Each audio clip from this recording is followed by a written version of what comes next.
Shalom. I want to give all honor, praise, and glory to Yahweh Shem Yahweh Shai. So Adam, he was given. The Lord gave him something. See what the Lord gave him. Second Esdras, chapter 7, verse 46. This is Ezra speaking, right? So I'll put it big. Give me a couple minutes. Verse 46,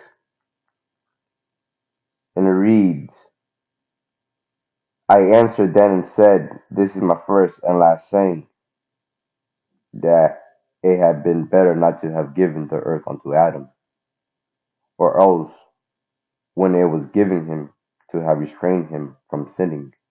So Esdras says this to the Lord. He tells him that it would have not been better to have given Adam the earth, or if it, or when it was given to him to restrain him from sinning. From Adam sinning, see, he was removed from something. Verse 40, verse 48. O thou Adam, what hast thou done? For thou, or for though it was thou, it's like yeah, for though it was thou that sinned, thou art not fallen alone, but we all that come of thee. So Adam, you know what I'm saying? Through Adam, everybody sins. Adam is not the only one that committed sin. Everybody that follows after Adam have committed sin as well, including us right now. You know. So from Adam's sinning, he was removed from the tree of life. See, he was removed from the tree of life because in second, stop here. In Genesis chapter 3, verse 22, and the Lord God said, Behold, the man is become as one of us to know good and evil. And now, lest he put forth his hand and take also of the tree of life and eat and live forever. So eat what? You know, what is he gonna eat? Right?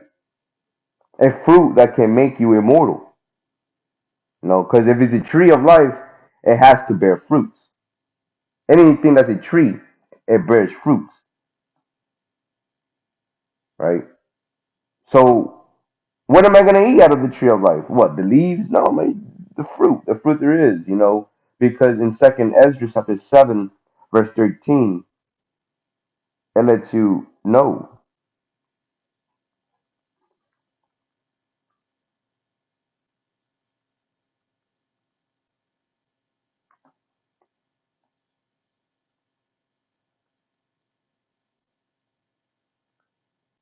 Chapter 7, verse 13 of Second Ezra. For the entrance of the elder world were wide and sure, and brought immortal fruit. See? Fruit that can make you immortal, right? Sirach 19:19.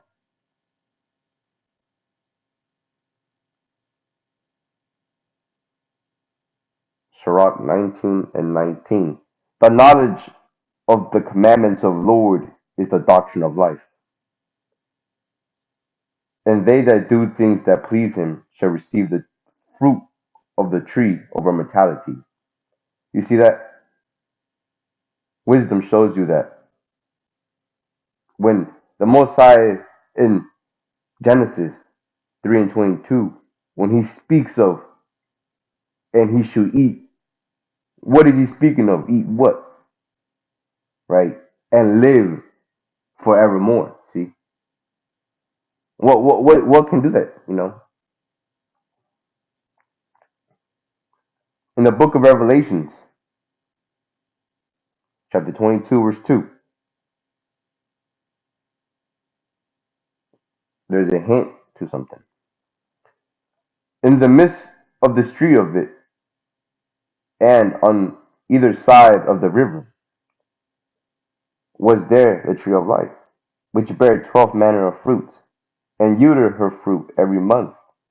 And the leaves of the tree were for the healing of the nations. You see, that fruit, the fruit of immortality, is always been with God. It's always been in the Garden of Eden, and then it's gonna be in New Jerusalem. So how come in Esdras it only mentions one type of fruit? It just mentions immortal fruit, and then Revelations gives you 12 manners of fruits because the 12 manners of fruits consist of the 12 tribes of Israel. See, each tribe gets their own fruit. See, because each tribe made a covenant, or the Lord, He made covenant with the nation of Israel, which consists of the 12 tribes, right? An ordinance forever that the Most High cannot break, you know. So that's the 12. So the tree of life is a symbol. See, the tree of life is a symbol of immortality.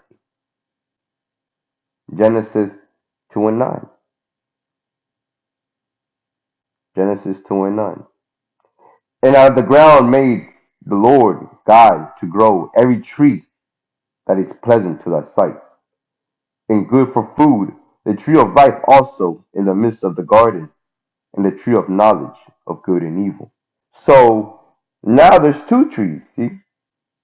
Tree of life and tree of knowledge of good and evil. Right? Genesis 3:16. Genesis 3:16. Unto a woman he said, I will greatly multiply thy sorrow and thy consumption in sorrow. Thou shalt bring forth children, and thy desire shall be to thy husband, and he shall rule over thee. Verse 17.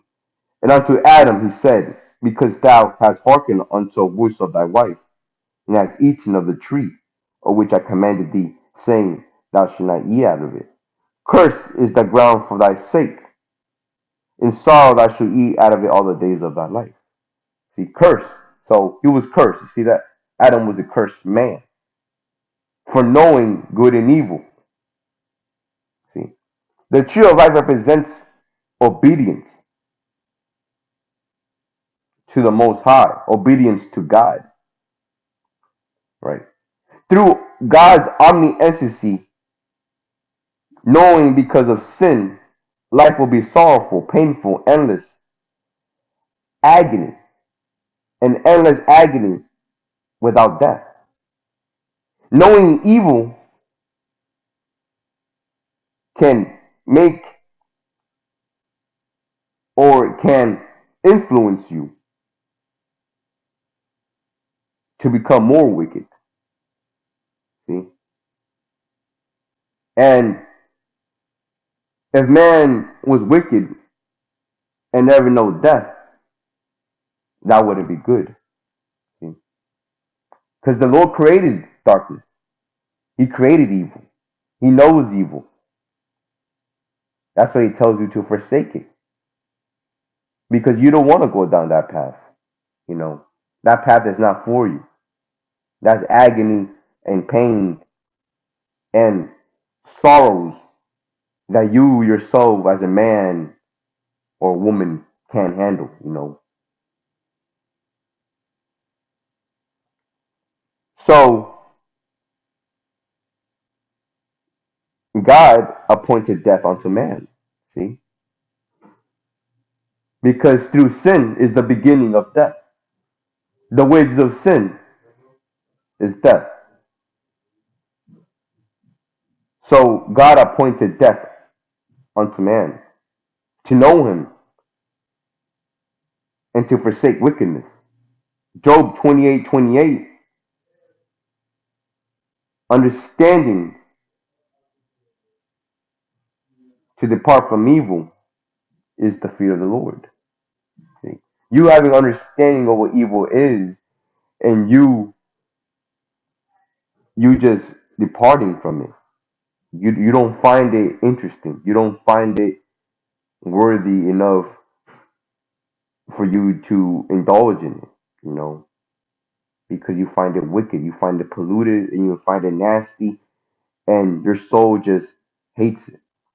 The book of Job 28:28. And unto man he said, behold, the fear of the Lord, that is wisdom, and to depart from evil is understanding. So that's what consists of right there. When Adam, see, the tree, the life, immortality, all taken away from him because of sin, spoken of in Second Ezra chapter 7. See? But you know, the Most High is merciful, and through the covenants that He made with our forefathers, they bear, they bear that fruit of immortality, and it's still there for us, and it's always going to be there for us. So, hallelujah! All praises to the Most High.